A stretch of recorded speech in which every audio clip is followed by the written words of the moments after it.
जय श्री राम, जय माता दी। शिव ज्योतिष कार्यालय में आप सभी का बहुत बहुत स्वागत है।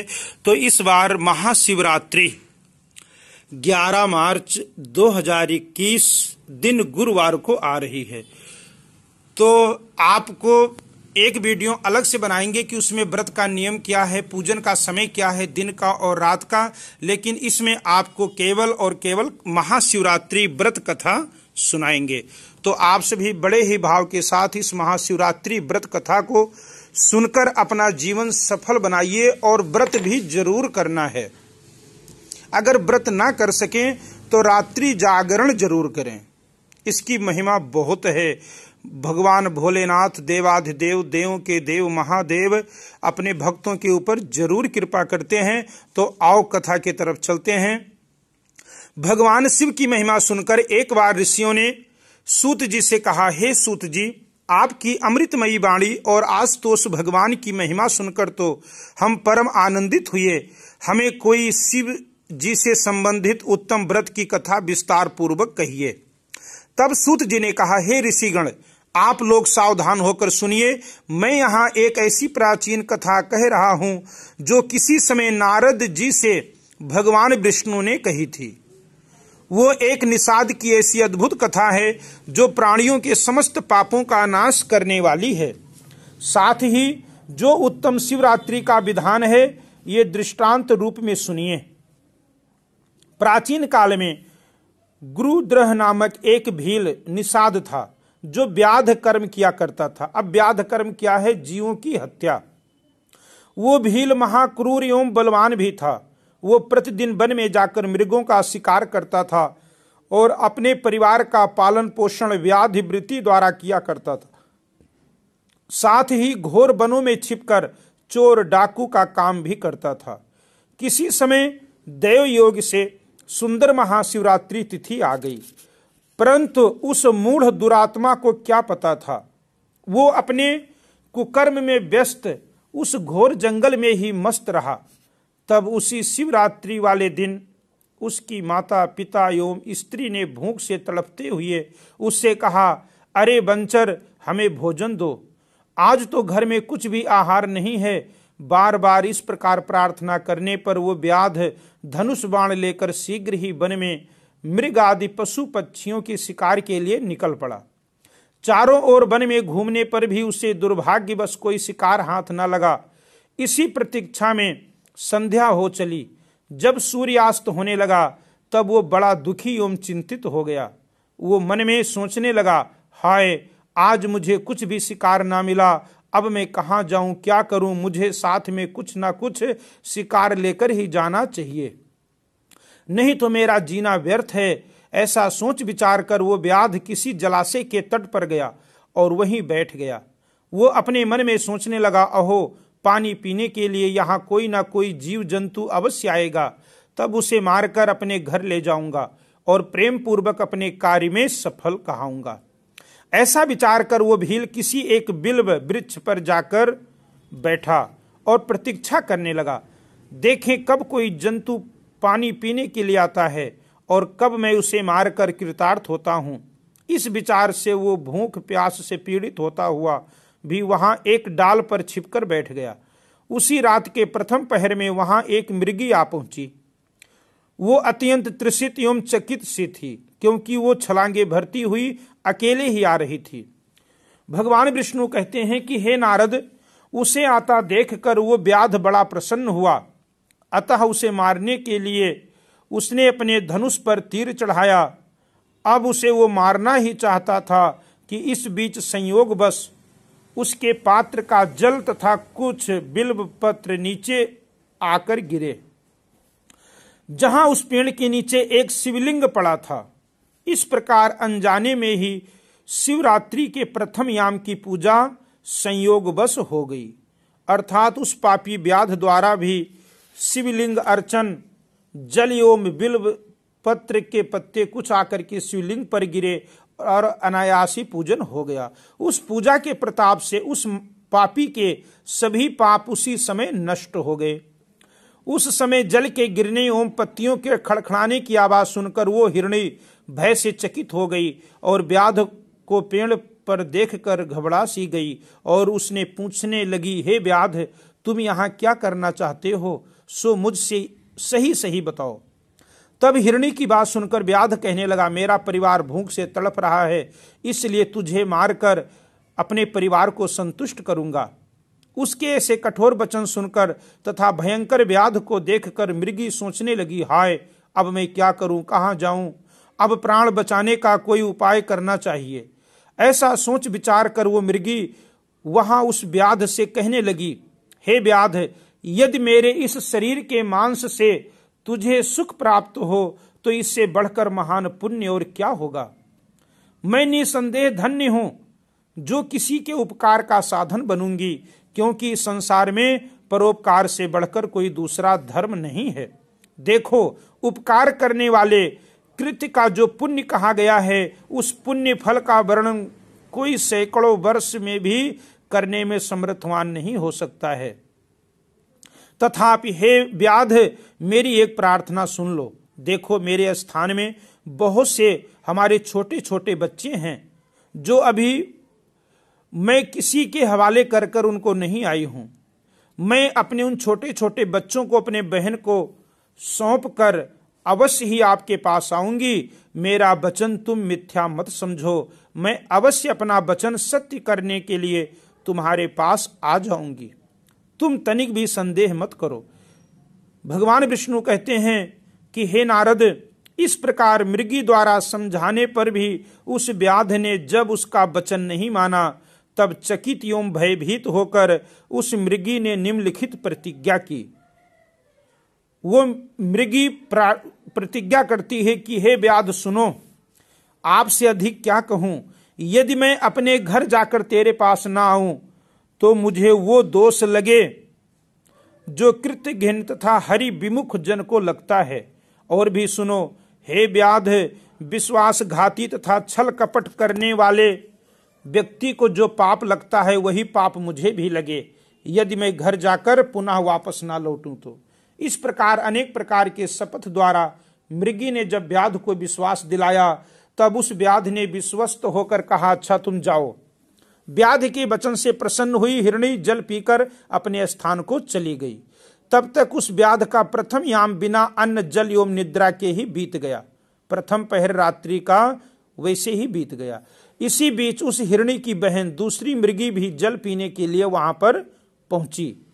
उसे देखकर भील ने पहले की तरह ही धनुष बाण उठाया और जैसे ही मृगी के ऊपर छोड़ना चाहा, तब पुनः उसके पात्र से जल की धारा गिरी और कुछ बेल के पत्ते टूटकर शिवलिंग के ऊपर गिरे। उस समय पुनः प्रसंगवश दैवात महाप्रभु शंकर की पूजा हो गई। ये द्वितीय याम की पूजा व्याध को सुख देने वाली सिद्ध हुई। ये देखकर वो मृगी उस व्याध से बोली, हे बंचर, ये तुम क्या कर रहे हो? व्याध ने पूर्ववत उससे जो कुछ कहा उसे सुनकर वो नवागता मृगी बोली, हे व्याध, सुनो, मैं धन्य हूं। मेरा ये शरीर भी धन्य है, क्योंकि मेरे इस अनित्य एवं अधम शरीर से एक महान उपकार कृत होगा। किंतु मेरे छोटे छोटे घर में बच्चे हैं हमारे, उन्हें मैं अपने गृह स्वामी पति को अर्पित करके पुनः आपके पास आ जाऊंगी। ये सही जानो, मुझे अब जाने दो। ये सुनकर व्याध ने कहा, मैं तुम्हारी बात नहीं मानता, तुम्हें अवश्य मारूंगा। व्याध की बात सुनकर हिरणी ने शपथ पूर्वक पुनः कहा, हे व्याध, सुनो, मैं वचन कहती हूं, यदि ना आ सकी तो वचन तोड़ने का प्रायश्चित मुझे लगेगा, उससे मेरा पुण्य नष्ट होगा। हे व्याध, जो विष्णु भक्त होकर शिव की निंदा करता है, उसे जो पाप लगता है वही पाप मुझे लगे, यदि मैं पुनः ना लौटूं तो। जो मानो अपने माता पिता की श्राद्ध तिथि को पाकर भी श्राद्ध नहीं करते, उनको जो पाप लगता है वही पाप मुझे लगे। अथवा वचनबद्ध होकर जो पछता कर वही काम करता है, तजन्य हो जो पाप होता है वही मुझे लगे, यदि मैं आकर आपके पास पुनः ना लौटूं तो। भगवान विष्णु कहते हैं और सूत जी कहते हैं कि हे मुनियों, मृगी की ऐसी बातें सुनकर व्याध ने उसे भी जाने की अनुमति दे दी। उसने कहा, अच्छा तुम जाओ। तब वो मृगी भी जल पीकर प्रसन्न होती हुई अपने स्थान को चली गई। तब तक रात्रि का दूसरा पहर भी बिना जल के तथा बिना सोए ही व्यतीत हो गया। इसी बीच जब तृतीय याम बीतने लगा और मृगी के आने में देर होने लगी, तब वो व्याध चकित होकर उसकी खोज में तत्पर हो गया। इसी बीच उस व्याध की दृष्टि पानी पीने के लिए आते हुए एक मृगी पर पड़ी। वो निषाद उस हृष्ट पुष्ट मृग को देखकर अत्यंत प्रसन्न हो गया तथा उसने धनुष बाण चढ़ाकर झट उसे मारने चाहा। उसी समय उसके ऐसा करते ही दयो योग से पुनः कुछ जल एवं बिल्व पत्र उस शिवलिंग पर जाकर गिरे, जिससे तृतीय याम की पूजा सौभाग्यवश हो गई। ये भूत भावन शिव की आहुति की कृपा थी। वहां पर उस शब्द को सुनकर मृग ने कहा, अरे ये तुम क्या कर रहे हो? तब उस व्याध ने कहा, अपने परिवार पालन के लिए तुम्हें मैं मारना चाहता हूं। सूत जी ने कहा, हे मुनियों, व्याध की बातें सुनकर वो प्यासा मृग चिंतित होकर उस व्याध से इस प्रकार कहने लगा, अहो मैं आज धन्य हूं जो मेरा ये पुष्ट शरीर संसार की तृप्ति के लिए होगा, क्योंकि जिसका शरीर परोपकार में ना लगा उसका सारा जीवन व्यर्थ हो गया। जो सामर्थ्य पाकर भी दूसरे का उपकार नहीं करता उसका सामर्थ्य व्यर्थ है, वो परलोक में अवश्य नरकगामी होता है। इसीलिए हे व्याध, इस समय मुझे छोड़ दो। मैं अपने उन छोटे बच्चों को उनकी माता के हाथ सौंप कर तथा उन्हें धैर्य देकर पुनः शीघ्र लौटूंगा, इसमें तनिक भी संदेह न करो। उस मृग के निष्कपट भाव से ऐसा कहने पर वो व्याध अपने मन में अत्यंत चकित होकर तत्काल पवित्र मन वाला हो गया और उसके सभी पाप नष्ट हो गए। तब वो पुनः मृग से इस प्रकार कहने लगा कि हे मृग, इससे पूर्व जो भी मृग हमारे पास आए हैं वे सभी तुम्हारे ही समान मुझे समझा करके और पुनः आने का संकल्प लेकर चले गए हैं, लेकिन कोई लौटा नहीं अभी तक। ये कितनी भारी प्रवंचना है। उन्हीं वचनों की भांति तुम भी संकट काल से अपना शरीर छुड़ाना चाहते हो। हे मृग, तुम ही बताओ कि अगर मैं तुम्हें मारकर घर लेकर नहीं जाऊंगा तो हमारे बच्चे भी भूख से मर जाएंगे, हमारी आजीविका कैसे चलेगी? क्योंकि मेरे कुटुंब भी भूख प्यास से तड़प रहे होंगे, तब मैं कैसे विश्वास करूं? ये सुनकर मृग ने कहा, हे बंचर सुनो, मैं सत्य कहता हूं, मिथ्यावादी नहीं हूं। देखो हे व्याध, ये समस्त ब्रह्मांड सत्य के बल पर ही टिका है, क्योंकि संसार में जिसकी वाणी झूठी होती है उसके सभी पुण्य तत्काल क्षीण हो जाते हैं। तो भी हे भील, तुम मेरी सत्य प्रतिज्ञा निश्चय ही सुन लो। देखो, जिसके मुख से शिव शब्द ना निकले, यह सामर्थ्य होते हुए भी परोपकार ना करे, पर्व के दिन श्रीफल तोड़ने तथा अभक्ष्य भक्षण करने से जो पाप होता है वो पाप मुझे लगे। हे निषाद, जो शिव जी का पूजन नहीं करते, जो बिना भस्म त्रिपुंड लगाए ही अन्नहार करते हैं, ऐसे पापियों का दोष मुझे लगे, यदि मैं जाकर पुनः ना लौटूं तो। भगवान विष्णु कहते हैं कि हे नारद, मृग की सत्यवाणी सुनकर व्याध ने उसे भी कहा, अच्छा जाओ, पर शीघ्र ही लौट आना। ये सुनकर मृग ने वहां पानी पिया और चल दिया। मृग ने जाकर व्याध का वचन सबसे कह सुनाया।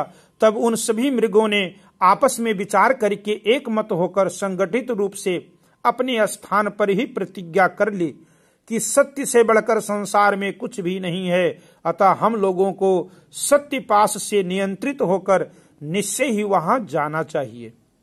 तब वो सभी मृग अपने बालकों को वहीं धैर्य प्रदान करके व्याध के पास चलने को तैयार हो गए।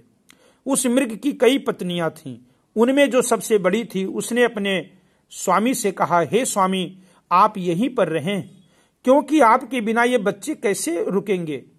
दूसरी बात यह है कि मैंने वहां सर्वप्रथम जाने का शपथ ग्रहण किया था, इस कारण मुझे ही पहले वहां जाना चाहिए, आप यहीं पर रहिए। उसकी ये वाणी सुनकर छोटी मृगी बोल उठी, प्रभु, मैं आपकी दासी हूं, अतः मैं ही वहां पर जा रही हूं, आप यहीं पर रहें। उसकी विनती सुनकर मृग ने पुनः कहा, नहीं नहीं, वहां मुझे ही जाना चाहिए, तुम दोनों यहीं पर रह जाओ, क्योंकि बालकों की रक्षा मां भली भांति कर सकती है। अपने स्वामी का वचन सुनकर उन मृगियों ने प्रेम से कहा, नहीं प्रभु, ये भारतीय धर्म मर्यादा के विरुद्ध है कि पत्नी के रहते पति पहले मृत्यु को प्राप्त हो, क्योंकि बिना पति के स्त्रियों के वैधव्य जीवन को धिक्कार होता है। हम सभी चलेंगे। ऐसा विचार विमर्श करके वो मृगी तथा मृग अपने बच्चों को धैर्य देकर तथा उन्हें अपने सहवासी किसी अन्य पशु को सौंपकर सभी वहां पर शीघ्र चले गए। जहां वो निषाद इंतजार कर रहा था, उनके चले जाने पर हिरणी के बच्चे भी उनके खुर चिन्हों के अनुसार उछलते कूदते हुए वहां जा पहुंचे, क्योंकि उन मृग छोनों ने अपने मन में ठीक ही सोच लिया था कि उनकी जैसे गति होगी वैसे हम लोगों की भी होवे। उन मृग झुंडों को देखकर व्याध बड़ा प्रसन्न हुआ, अतः उन्हें मारने के लिए ज्यों ही धनुष पर तीर चढ़ाया त्यों ही पूर्ववत पुनः कुछ जल एवं बिल्व पत्र उस शिवलिंग पर गिर पड़े, जिससे उस रात्रि के चौथे पहर की भी पूजा अचानक हो गई। इस प्रकार उस व्याध के सभी पाप क्षण भर में जलकर भस्म हो गए, अर्थात वो निषाद अब निष्पाप हो गया। उस समय उन दोनों मृगों तथा मृगियों ने साथ में आकर के कहा कि हे व्याध, आप कृपा करके हम लोगों के जीवन सार्थक करें और अपना धनुष बाण हमारे ऊपर छोड़ दीजिए। भगवान विष्णु कहते हैं कि हे नारद, इस प्रकार उन मृगों के वचन सुनकर व्याध दुष्प्राय सत्य ज्ञान का भागी बन गया और अपने मन में सोचने लगा, अहो ये मृग धन्य हैं जो ज्ञानहीन पशु होते हुए भी इकट्ठे आज हमारे पास अपना शरीर त्यागने के लिए आ गए हैं, अपना वचन निभाने के लिए आए हैं। हाँ हंत, खेद की बात है कि मैंने मनुष्य जीवन पाकर भी कौन सा पुण्य कमाया है। अब वो व्याध अपने आप को पश्चाताप करने लगा, कहता है, अपने आप से बात करता है कि मैंने मनुष्य का जन्म पाकर के भी कोई पुण्य नहीं किया, जीवों की हत्या करता रहा, क्योंकि आज तक दूसरों के शरीर को कष्ट देकर ही तो मैंने अपने शरीर को पाला पोसा है। यही नहीं बल्कि अनेकानेक पापों के द्वारा नित्य अपने परिवार का पालन पोषण किया। हाय, जन्म भर अपने किए हुए दुष्कर्मों का कैसा कुफल मैं पाऊंगा। इस समय इस प्रकार चिंता करते हुए मेरे इस जीवन को धिक्कार है। इस प्रकार सत ज्ञान उत्पन्न होने पर उस व्याध ने अपना बाण और धनुष उतारते हुए उस समय कहा कि हे श्रेष्ठ मृगगण, तुम धन्य हो, अतः अब आनंद पूर्वक अपने स्थान की ओर जाओ। भगवान विष्णु कहते हैं कि हे नारद, व्याध के ऐसा कहने पर शिव जी ने उस पर प्रसन्न होकर उसके द्वारा अनजाने में भी पूजित अपने सर्वमान्य दिव्य स्वरूप का प्रत्यक्ष दर्शन दिया। उस व्याध को अपने हाथों से स्पर्श करते हुए शिव जी प्रेम पूर्वक बोले कि हे प्रिय निषाद, तुम्हारे इस विचित्र शिवरात्रि व्रत से मैं अत्यंत प्रसन्न हूं, अतः कोई वर मांगो। उस समय वो व्याध भी साक्षात भगवान शिव के दर्शन से तत्काल मुक्त हो गया और कहने लगा कि हे प्रभु, मैं तो सब कुछ पा गया। और ऐसा कहते हुए भगवान शिव के चरणों में गिर गया। तब शिव जी ने अत्यंत प्रसन्न होकर निषाद राज उस भील को कहते हैं कि तुम्हारा नाम निषाद होगा और मैं तुम्हें उत्तम वरदान देता हूं कि तूने मुझसे कुछ नहीं मांगा है, इसलिए मैं तुम्हें वो वर देने जा रहा हूं जिसके लिए हजारों वर्ष तपस्या करने से वो वरदान किसी को नहीं मिलता है। तो भगवान शिव ने कहा कि हे निषाद राज सुनो, आज से तुम श्रृंगवेरपुर में जाकर उसे अपनी राजधानी बनाओ और अनेक प्रकार के दिव्य यथेष्ट दुर्लभ भोगों का उपभोग करो। देखो हे निषाद, निर्विघ्न वंश वृद्धि देवताओं द्वारा भी प्रशंसित है। तुम्हारे तप से पवित्र तेरे घर में किसी समय श्री राम निश्चित ही आएंगे। मेरे भक्तों के साथ स्नेह रखने वाले वे राम आकर तुम्हारे साथ मैत्री करेंगे और मेरी सेवा से आसक्ति चित्त वाले तुम अवश्य देव दुर्लभ मुक्ति प्राप्त करोगे। भगवान विष्णु कहते हैं कि हे मुनि वृंद, इसी बीच शंकर जी का दर्शन कर वे सभी मृग तत्काल पशु योनि का परित्याग करके और वो भी विमुक्त हो गए, अर्थात दिव्य विमान पर दिव्य शरीर से बैठकर वे सभी मृग उसी समय पूर्व साप से मुक्त होकर स्वर्गलोक को चले गए। उधर पुनः भगवान विष्णु नारद जी से कहते हैं कि हे नारद, वहां अर्बुद पर्वत पर शिव जी व्याधेश्वर नाम से प्रसिद्ध हुए, जो दर्शन एवं पूजन मात्र से शिव भक्तों को भक्ति और मुक्ति प्रदान करते हैं। भगवान विष्णु कहते हैं कि हे नारद, उसी दिन से वो निषाद भी अनेक दिव्य भोगों को भोग करके भगवान राम की अनुकंपा से शिव सायुज्य प्राप्त कर संसार से मुक्त हो गया। इस प्रकार अज्ञानता बस भी उसने शिव व्रत के प्रताप से यदि सायुज्य मुक्ति तक को प्राप्त कर लिया, तो फिर जो भक्त भगवान की महाशिवरात्रि का व्रत करता है, कथा सुनता है, तो भगवान शिव स्वरूप वो भक्त हो जाता है। इसलिए हे मुनियों, सब शास्त्रों को विचार कर तथा अनेकानेक तीर्थ दान तथा अनेक प्रकार की विचित्र एवं पवित्र यज्ञ भी हैं, लेकिन सर्वोत्तम व्रत है शिवरात्रि का। यद्यपि यहाँ अनेक व्रत विधान हैं, अनेक तीर्थ दान, अनेक प्रकार के जप तप संयम नियम भी हैं, तथापि उनमें कोई भी इस शिवरात्रि व्रत के समान नहीं है। ये शास्त्र पुराणों का निश्चिंत निर्णय है। इसलिए अपनी भलाई चाहने वाले को चाहिए कि इस शुभ व्रत का पालन अवश्य करें, क्योंकि ये दिव्य शिवरात्रि व्रत सर्वदा साधक को भक्ति मुक्ति देने वाला है। भगवान विष्णु कहते हैं कि हे ऋषिगण, ये कल्याणप्रद शिवरात्रि व्रत मैंने आप लोगों को सुना दिया, जो संसार में व्रत राज के नाम से प्रसिद्ध है। अब ऋषियों ने फिर पूछा कि प्रभु, अभी आपने मुक्ति की चर्चा की, उसमें क्या होता है और मुक्त हुए पुरुषों की कैसी दशा स्थिति होती है, ये भी हम लोगों को बताइए। तब सूत जी ने बोला कि हे मुनियों, सावधान होकर सुनो, मैं कह रहा हूं।